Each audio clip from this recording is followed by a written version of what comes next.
आपको यह जानकर हैरानी हो सकती है कि कुछ पोषक तत्वों की कमी सोराइसिस को और भी खराब कर सकती है। और मैं यहाँ वसा, कार्बोहाइड्रेट और प्रोटीन की बात नहीं कर रहा हूँ। आपको यह वीडियो जरूर देखना चाहिए। नमस्ते सभी को, मैं डॉक्टर चानो दासरी हूँ। मैं अपने क्लाइंट्स को माइंड इम्यूनिटी मेथड का उपयोग करके उनकी इम्यून इन्फ्लेमेशन और पाचन संबंधी समस्याओं को हल करने में मदद करता हूँ। इस क्लिनिकल अप्रोच ने हजारों मरीजों को उनके लक्षणों से छुटकारा दिलाया है, कुछ को तो सिर्फ 6 हफ्तों में ही, वो भी बिना किसी जटिल या महंगे इलाज के।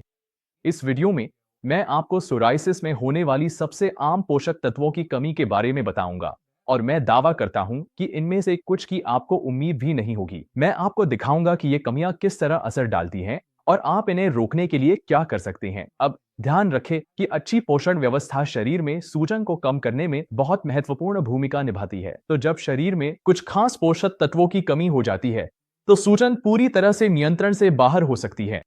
यह सामग्री मेरी माइंड इम्यूनिटी अकादमी से ली गई है, जहां आप जैसे लोग सोराइसिस की समस्याओं को हमेशा के लिए हराना सीखते हैं, भले ही डायग्नोसिस स्पष्ट न हो। इस कोर्स में हम कई अन्य पोषक तत्वों की भी समीक्षा करते हैं, जो सूजन कम करने में मददगार हो सकते हैं। मेरे दूसरे वीडियो में मैंने बताया था कि सूजन के 5 मुख्य कारण होते हैं: आहार, पाचन, नींद, तनाव और व्यायाम। अगर आप उस वीडियो को देखना चाहते हैं तो देखें। आगे बढ़ने से पहले लाइक सब्सक्राइब न भूलें, नोटिफिकेशन बेल दबाएं ताकि आप अपडेट रहें। मैं ऐसे वीडियो बनाता हूं जिन्हें सोराइसिस से जूझ रहे हर व्यक्ति को जरूर देखना चाहिए, खासकर जो अपनी समस्याओं को हमेशा के लिए ठीक करना चाहते हैं। और यह वाकई में बहुत उपयोगी जानकारी है, जो शायद आपको कहीं और नहीं मिलेगी। अब पोषण संबंधी कमियों की बात करें तो जो सबसे बड़ी गलती मैं लोगों में देखता हूं, वह यह है कि वे बस मान लेते हैं कि वे संतुलित आहार ले रहे हैं। लेकिन वास्तव में संतुलित आहार है क्या? हम जानते हैं कि स्टैंडर्ड अमेरिकन डाइट वास्तव में सूजन को और भी खराब कर सकती है। लेकिन ऐसा क्यों है? यह जानना कि हमारे शरीर में कौन से पोषक तत्वों की कमी है, बीमारी को जल्दी ठीक करने के लिए फायदेमंद हो सकता है। याद रखें कि मैंने अपने अन्य वीडियो में क्या कहा था। अधिकांश सूजन आपकी आंत से शुरू होती है, क्योंकि आपकी प्रतिरक्षा प्रणाली का लगभग 70 से 80% हिस्सा आपकी आंत में होता है। आपको अपने आहार और पाचन में क्या चल रहा है, इस पर ध्यान देना चाहिए। अक्सर सूजन आंतों से शुरू होती है, इसलिए सूजन को ठीक करने के लिए आपको अपनी आंत को ठीक करना जरूरी है। तो इससे पहले कि हम शीर्ष पोषण संबंधी कमियों पर चर्चा करें, अगर आप सच में आंत को ठीक करके सोराइसिस में सुधार लाना चाहते हैं और जल्दी परिणाम पाना चाहते हैं, तो एक फ्री ट्रेनिंग देखें जो मैंने तैयार की है, जिसमें मैं आपको वे खास रणनीतियां बताता हूं जिनसे मेरे क्लाइंट्स को 6 हफ्तों के भीतर सफलता मिली है। आप इसे वीडियो के नीचे लिंक पर देख सकते हैं। यह लिंक आपको ऐसे पेज पर ले जाएगा जहां आप अपना ईमेल डालकर सोराइसिस उलटने के लिए ट्रेनिंग प्राप्त कर सकते हैं।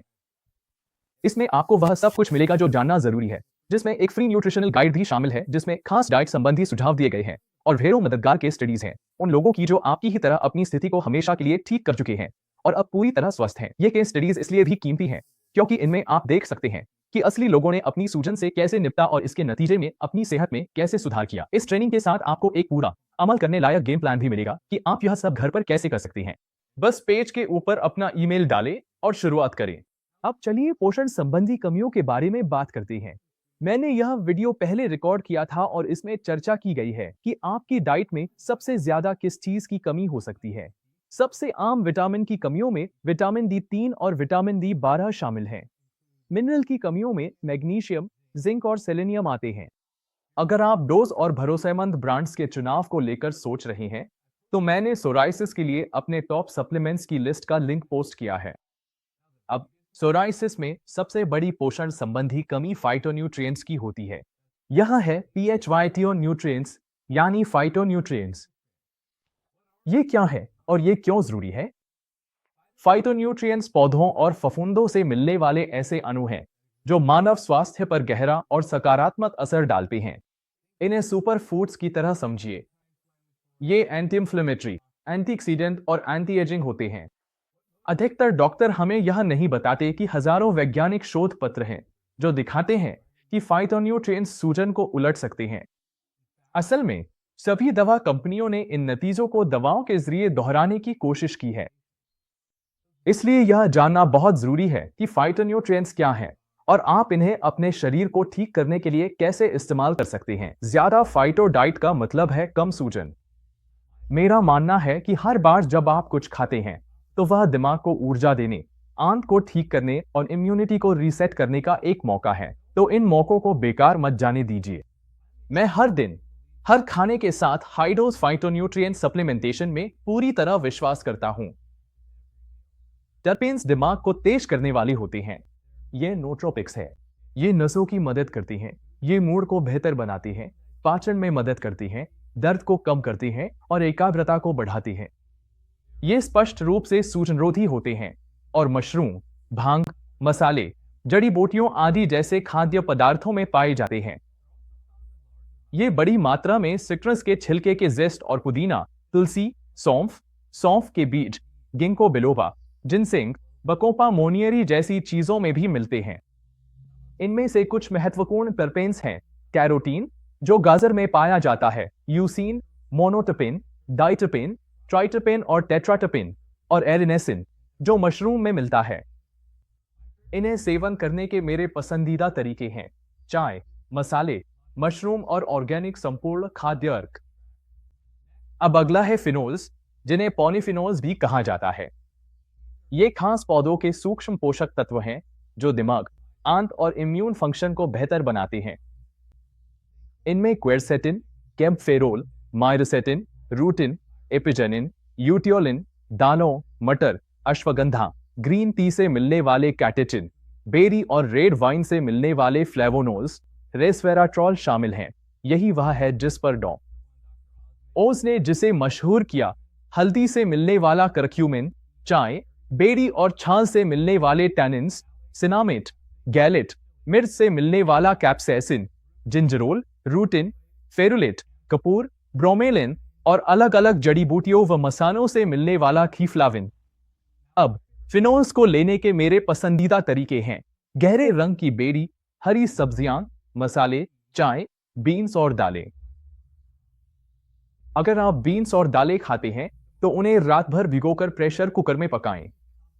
इनमें लेक्टिन्स नामक जटिल प्रोटीन होते हैं जो लीकी गट, सूजन और पाचन में समस्याएं पैदा कर सकते हैं। लेकिन आपको बस इतना करना है कि इन्हें भिगोकर प्रेशर कुकर में पकाएं और लेक्टिन्स गायब हो जाते हैं। ठीक है, अब आगे बढ़ते हैं। क्लोरोफिल एक फाइटोन्यूट्रिएंट है जो ज्यादातर पौधों और समुद्री शैवाल में पाया जाता है। यह प्रकाश संश्लेषण के लिए जिम्मेदार है, जो एक ऐसी प्रक्रिया है जो सूर्य की किरणों को ऊर्जा में बदलती है। क्लोरोफिल शरीर में फ्री रेडिकल्स और विषाक्त पदार्थों का शक्तिशाली सफाई करता है। मुझे इन्हें खाने का सबसे पसंदीदा तरीका सलाद और शेक्स में है, जिसमें ढेर सारी हरी और पत्तेदार सब्जियां होती हैं। यह जानना जरूरी है कि क्लोरोफिल गर्मी के प्रति संवेदनशील होता है, इसलिए सब्जियों को ज्यादा न पकाएं। आप इन्हें कच्चा खा सकते हैं या हल्का भाप में पका सकते हैं या उबाल सकते हैं। अगर आप इन्हें तलते हैं या जला देते हैं तो इनमें से लगभग सारा क्लोरोफिल खत्म हो जाता है। मुझे उन फैसी जूस बार्स के कोल्ड प्रेस्ड ग्रीन जूस और व्हीट ग्रास शॉट्स बहुत पसंद है। इनमें क्लोरोफिल की भरमार होती है। ठीक है, अगला बिंदु। थायोसाइनेट्स क्रूसीफेरस सब्जियों में पाए जाते हैं, जैसे ब्रोकोली, ब्रसल स्प्राउट्स, फूल गोभी और पत्ता गोभी, बोक चॉय, केल, वसाबी, हॉर्स रेडिश और केपर्स। इस परिवार में सबसे प्रसिद्ध पोषक तत्व सल्फोराफेन है, जो एक शक्तिशाली लिवर डिटॉक्सिफायर है। यह महत्वपूर्ण इसलिए है क्योंकि लिवर आंत से आने वाले खून को छानता है, इसलिए यह एक बहुत ही महत्वपूर्ण अंग है जो सूजन को नियंत्रित करता है। मेरा पसंदीदा तरीका सल्फोराफेन और थायोसाइनेट्स का सेवन करने का सलाद और शेक है, लेकिन मैं आपको एक सुझाव दूंगा। अगर आप थोड़ा सा सरसों का पाउडर डालते हैं तो उसमें एक एंजाइम होता है जो सल्फोराफेन को शरीर में मेटाबोलाइज करने में मदद करता है। इसके अलावा ब्रोकली स्प्राउट्स में असली फूल की तुलना में 10 गुना ज्यादा सल्फोराफेन होता है, तो कोशिश करें कि अपने व्यंजनों में स्प्राउट्स और माइक्रोग्रीन्स को शामिल करें। फाइटोइल्स, यह एक बहुत ही महत्वपूर्ण श्रेणी है क्योंकि आपकी अधिकांश वसा फाइटोइल से आनी चाहिए।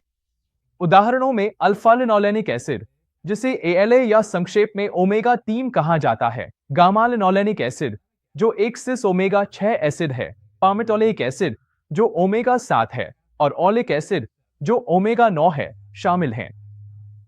यहां कुछ बातें उल्लेखनीय हैं। ALA के लिए प्राकृतिक स्रोत सप्लीमेंट्स की तुलना में बेहतर होते हैं क्योंकि ये मानव शरीर में बेहतर काम करती हैं। गामा लिनोलेनिक एसिड के मामले में यह एकमात्र ओमेगा 6 है जो एंटी इंफ्लेमेटरी है क्योंकि यह सिस आइसोमर है। सिस ट्रांस का विपरीत होता है। ट्रांस फैट्स हानिकारक होते हैं, सिस फैट्स अच्छे होते हैं। लेकिन अगर आपके पास ट्रांस ओमेगा 6 है जो मुख्य रूप से पशु स्रोतों से आ सकता है तो यह कभी कभी हानिकारक हो सकता है। तो एक बार फिर दोहराते हुए यहां सूचीबद्ध सभी 4 लाभकारी फाइटोयस ओमेगा 6 फैटी एसिड्स हैं, ट्रांस फैट्स नहीं। अंत में फाइटोयस की सूची में आखिरी है पीए। इसका नाम बहुत लंबा है जिसे आपको याद रखने की जरूरत नहीं है और यह मुख्य रूप से एवोकाडो में पाया जाता है। लेकिन अगर आप अपने आहार में अच्छे फाइटोयल्स और फैट शामिल करना चाहते हैं तो फ्लैक्स, चिया, अखरोट, बादाम, एवोकाडो, नट मिल्क, असली जैतून का तेल और सी बकथॉर्न ऑयल का सेवन करें। साथ ही मैं जैतून के तेल के बारे में संक्षिप्त टिप्पणी करना चाहता था। मैं असली जैतून के तेल पर जोर देता हूं क्योंकि हाल ही में प्रकाशित एक रिपोर्ट में पाया गया है कि कई ब्रांड्स के एक्स्ट्रा वर्जिन ऑलिव ऑयल में अन्य कम सेहतमंद तेल मिलाए जाते हैं। इसलिए अपनी रिसर्च खुद करें।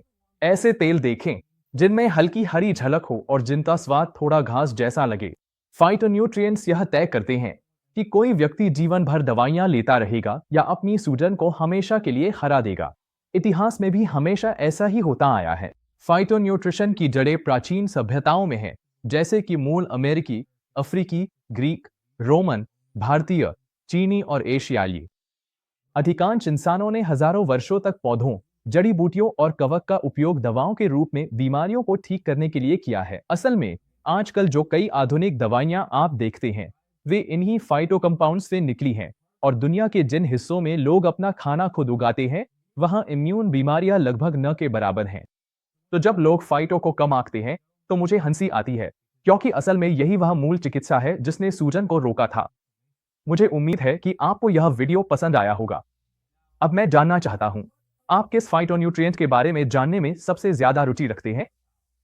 नीचे कमेंट करें और मुझे अपने विचार बताएं। मैं इन विषयों पर और वीडियो बनाऊंगा। अगर आपको यह वीडियो पसंद आया हो तो कृपया इसे अपने प्रियजनों के साथ साझा करके मेरे चैनल को सपोर्ट करें और भी उपयोगी टिप्स के लिए सब्सक्राइब करना न भूलें। आप मुझे सोशल मीडिया पर @dasuri_md फॉलो कर सकते हैं और हमेशा की तरह यह डॉक्टर दासुरी है, mind the gut immunity clinic से। देखने के लिए धन्यवाद और अगली बार फिर मिलेंगे।